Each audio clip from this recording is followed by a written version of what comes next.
Bismillahirrahmanirrahim. Aujourd'hui, on va commencer le premier cours de l'unité d'électricité. La loi d'Ohm. Donc, la loi d'Ohm هو الدرس بالنسبة لدروس الكهرباء. أول حاجة غنبداو بها سي لو كونديكتور أوميك. دونك في السنة الأولى هذه تعرفنا على ماذا يعني لو كونديكتور أوميك. Ça veut dire le conducteur ohmique. Donc, définition. Un conducteur ohmique est un dipôle que l'on trouve dans la plupart des appareils électroniques. Il est caractérisé par une grandeur physique appelée résistance, de symbole R, et son unité légale est ohm, de symbole oméga. إذن conducteur ohmique ou bien la résistance. Le symbole est R, son unité égale ohm. Le symbole normalisé d'un conducteur ohmique dans un circuit électrique, le symbole d'un conducteur ohmique est un rectangle avec R au-dessus. Le rôle d'un conducteur ohmique dans un circuit électrique est diminuer l'intensité du courant qui traverse cet circuit. Deux mesures de la résistance électrique. كيفاش نحسبوا المقاومه لا ريزيستانس كومون بو كالكولي لا ريزيستانس السؤاليه اللي لقيتها بالعربيه هي لا ريزيستانس هي المقاومه كيفاش نحسبوها دونك on a deux méthodes pour mesurer la résistance d'un conducteur ohmique on utilise soit un ohmmètre ou les codes du couleur c'est bon donc l'ohmmètre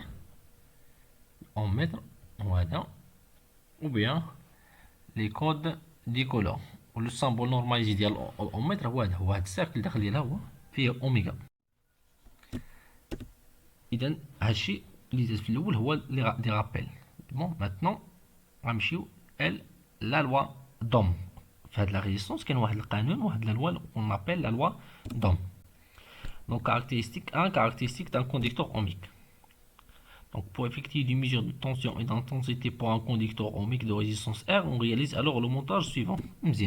Et dans le montage suivant, je fais cercle G, G, c'est le générateur, مع flèche, يعني ajustable, يعني قابل للضبط, on change la valeur ديالو. Branché avec un résistance, l'effet R, avec l'ampèremètre et le voltmètre. في الأولى هذا ديال الفولتمètre pour mesurer la tension électrique on le branche en parallèle et l'ampèremètre c'est pour mesurer l'intensité de courant. Bon, donc à chaque fois de l'expérience on change la valeur de G dans chaque instant on mesure à l'intensité du courant électrique I et la tension U. On relève alors la tension U en volts et l'intensité I en ampères donnée par les appareils de mesure et consiste ces mesures dans un tableau. مزيان ها هما تحسبوا I وتحسبوا I. On a trouvé les valeurs. Donc lorsqu'on mesure la tension I au bord d'un dipôle électrique et l'intensité I qui la traverse, on utilise les caractéristiques d'un dipôle. Les caractéristiques du dipôle, il y a la représentation graphique. Et le tracé U en fonction de I, donc toujours U, la tension dans l'axe des ordonnées et I dans l'axe des abscisses.